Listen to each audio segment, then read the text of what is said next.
Rachel, as a white woman in America, this is something I've really been curious about. How does white privilege benefit you? Or just tell me about your privilege as a white person in America, white woman in America. So I'll say that when I was younger, I didn't have any idea what that meant. Mm. Um, as I as I got older, and I would say probably high school, and then really came to an understanding my early 20s, and then a full circle understanding in my late 20s and now my early 30s. Mm-hmm. Um, Grew up in the inner city of Philadelphia, went to public school, so it was very, very diverse. Mm-hmm. Same amount of blacks as whites. We had a few Asians, a few Indian kids. That was that. Okay. There was no, from what I experienced, from what the teachers showed, there was no separation. Mm. We had black teachers, we had white teachers. Okay. From my perspective, the black teachers didn't treat me any differently. The white teachers didn't treat me any differently. The white teachers didn't treat the black kids any differently.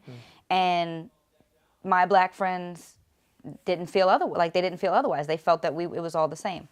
So fast forward, I moved to the suburbs when I'm 14 years old. I'm a white girl moving to the suburbs. I should fit in, right? I stood out like a sore thumb. I didn't like it. It was a complete culture shock for me. Well, Complete culture shock. what is it that made you like stick out in this environment? Because I wasn't black, so I didn't fit in with the 8 black people that were in my school. Okay. There were probably like 20, but Right. it seemed like 2. Yeah. And I didn't fit it with the white kids either because I wasn't their version of white or whatever they wanted me to be. I wasn't a cookie cutter. I didn't look like this. I didn't dress like this. I didn't talk like this. Okay. Plus I'm from the city, so then they're really looking at me like, who's this white girl? So, and that was when I first experienced like, oh, there's no black teachers in this school. And there's like a handful of black kids. Okay. And all the white kids are treating the black kids differently, and the white teachers are looking at the black kids differently. And I'm somewhere caught in the middle, and I'm really confused. So that was my first experience. Would you say you were confused because you identified with the black culture? Yeah, most certainly. Most certainly. But you were in this space where most you certainly. were. So, right, exactly. Like I definitely identified with the black culture, black community. Like when I was in Philly, all my friends were black. I had 2 friends right around my neighborhood, and they were white. But the rest of my friends were black. And so there was, and I wasn't like anti-white people. Right. It was just like who I went to school with, like the people that I was friends with just happened to be black. Right. The 2 girls in my neighborhood, they were white. They just so happened to be white. It wasn't like, oh, I'm going to pick you out. You know what I mean? So experiencing that, I don't know, it was so unique. It really was. And I didn't understand it. So then when I started dating, I dated black women. Okay. And so I'm 31 now, and I remember probably at 25 or 26, I'll never forget this. I was sitting in the car with my mother, but my parents, my mom and stepdad. And my mother she turned around and she said to me, "Do you not like white people?" And I was like, "What? Where is this coming from, Mom?" She goes, "You don't date white women, you only date black women." And I said, "Well, Mother," I said, "I don't have anything against white people." I said, "But when it comes to dating or me wanting to be with someone," I said, "to me, there is nothing more beautiful than a black woman." And so she was looking at me like really crazy, like, my daughter is crazy. Right, like, that's crazy, yeah. But having a conversation with a black woman or a black man, they're like, "You're right. Yeah. There is no one more beautiful than a black woman," right? Yeah. So, I remember, in my early 20s dating this woman who, she was very, very light-skinned. And her mother was very, very light-skinned. Okay. So when her mother was a little girl, a lot of people thought she was white because she was so light. Okay. Well, her mother was black, even though she was really, really light, her mother was black. And the father was much more darker. So back then, they thought she was white. They saw him as black, and they thought that it was a black guy with a white woman. Wow. So that created a whole lot of negative connotation associated with being white for her and that family. Okay. So then when I came along and she's like, hey, Mom, I'm dating a white woman. She's like, you're gay and you're dating a white woman? Like, what the hell? Right. So it's been, from my position, it's been an interesting kind of dichotomy, right? Okay. I'm white, I'm gay, I'm different. People label me with all these different things. But at the end of the day, when people break it down, I'm white. Right. And in this society, in this day and age, especially in this country that we live in, because of the color of my skin, I will have 10 times more privileges than you will. And that's a fact. Not only just in this country, but around the world. You're right. Yeah. You're right. Yeah. But specifically Right. here, Yeah. you know what I mean? Yeah. And it's sad. It's really sad. So, I think to myself, how do we change that? You know what I mean? How do we change that? Education. Right. Education is something that I truly believe, not just with race, but with everything. You know what I mean? I think that knowledge is power. The more that we know, the more that we can educate, the more that we can tap into someone's heart and soul to get them to see the humanity in someone, as opposed to seeing me for the color of my skin, you for the color of your skin, what you have to offer, what your financial status is. I think things will change. But I ultimately believe that until the powers that be in the white community start to become more open, Right. until you have those rich old white men that are willing to come and sit down at the table with a young black man as yourself, an entertainer. I think until they are willing to really open their eyes and Right. see what is happening, and not do it because there's a dollar attached to Right, it. right. Do it because that's the next best thing to do to press humanity forward. Because whether you're white or black or Asian or Indian or purple or yellow, if it's separate and it's segregated and we're divided, you're only going to get but so far. Well, sorry, History repeats itself, and it's shown time and time again that we evolve and we get to a higher level of life when we do things together. I agree. So it's an interesting place to be in my position. Yeah. So with that being said, what is your position? How do you feel from the negative perspective of being a black man and the privileges that you don't have? And do you feel as though you have a different advantage as a black man in this world, let alone country? Yeah. So one thing that I have experienced in terms of a privilege as a black man that I've experienced, I play tennis. Okay. Right. So which is like a white man sport, it's a right? White man sport. It's white man sport. Yeah, which it really is, because when you look at tennis and it being a sport of money, right, you have to have a lot of money in. Right. When you look at it from that perspective, having to have money in order to pay for the lessons, pay for the court time, pay for the rackets breaking every time you hit a ball, literally, literally.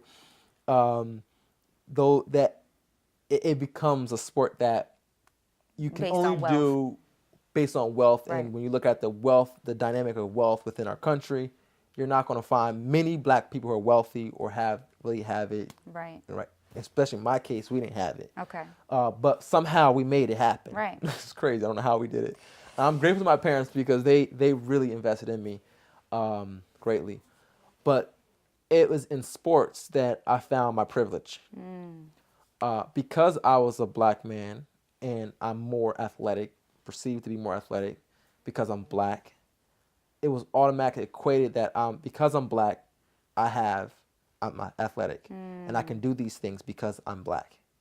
And that allowed me to get into spaces instantly because you typically wouldn't be able. Because I'm athletic. Okay. I have this ability to play the sport, and because I had the ability to play that sport, I was able to get into spaces that normally wouldn't get me into unless I had that ability. Okay. Okay. So my privilege that I learned to use my privilege as a black man in that space, in the area of sports. But that's the barrier I'm trying to break. The barrier that's been my mission to break is to create a space where we don't have to just do it in sports. We have the ability to do it in all facets of life. It doesn't just have to be a basketball player, a football player in my space, a tennis player. Because I'm athletic enough, I can jump the way I jump. I can hit a really good serve. I can hit my serve at 110 miles per hour because I can get up fast, high enough because I'm athletic. Right. I can chase the ball down. I can do these cool things with the ball. You know, like I want it to be something where my mission rather is to make it that we can have that same perspective of us in other areas. Okay. And I guess that goes on my thought or my concept, my belief that we have to become so good at everything that we do, whatever you do. You just have to be so good at whatever you do, and so that we can break that barrier, and we can have those privileges in all aspects of life. And I honestly don't feel like there's a problem with privileges, because at the end of the day. Let me make sure I'm clear on what you're saying. So you don't have a problem with people having privileges or people having certain advantages. But when it comes to race or wealth, with certain statuses, do you believe that? In all honesty, I feel. I guess that's where I try to keep a balanced view on all of it. Okay. At the end of the day,